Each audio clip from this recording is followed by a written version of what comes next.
നിങ്ങളെ പരിചയപ്പെടുത്തുന്നത് കല്ലടിക്കോട് ദേവസ്ഥാനത്തെ പൂജകളും കാര്യങ്ങളൊക്കെ നടക്കുന്ന ചാത്തൻ മഠത്തെ കുറിച്ചാണ്.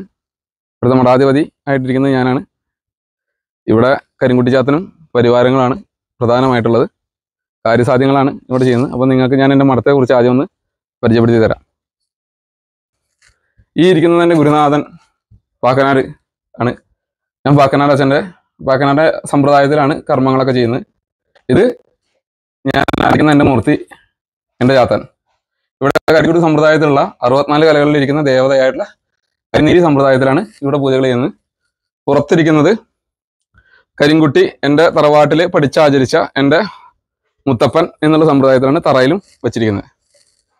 ഇനി സമ്പ്രദായങ്ങളെ പറ്റി പറയുകയാണെങ്കിൽ ഇവിടെ ചെയ്യുന്നത് അമാവാസി ദിവസങ്ങളിലുള്ള പൂജകളും കാര്യങ്ങളാണ് പ്രാധാന്യം.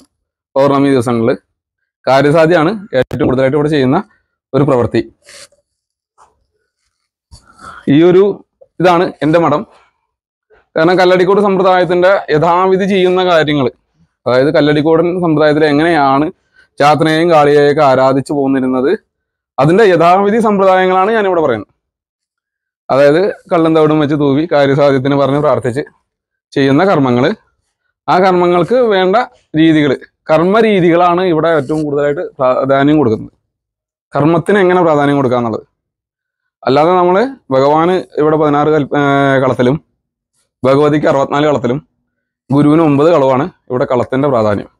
കല്ലടിക്കോട് സമ്പ്രദായ പ്രകാരം തന്നെ ആചരിച്ച് പത്മകളങ്ങളാണ് ഇവിടെ ഏറ്റവും കൂടുതൽ ചെയ്തു വരുന്നത്. പിന്നെ അമാവാസി നാളുകൾ നടക്കുന്ന ഗുരുതി പൂജകളാണ് വിശേഷമായിട്ട് നടക്കുന്നത്. ശാസ്ത്രീയ പൂജകൾ എന്ന് പറയാം.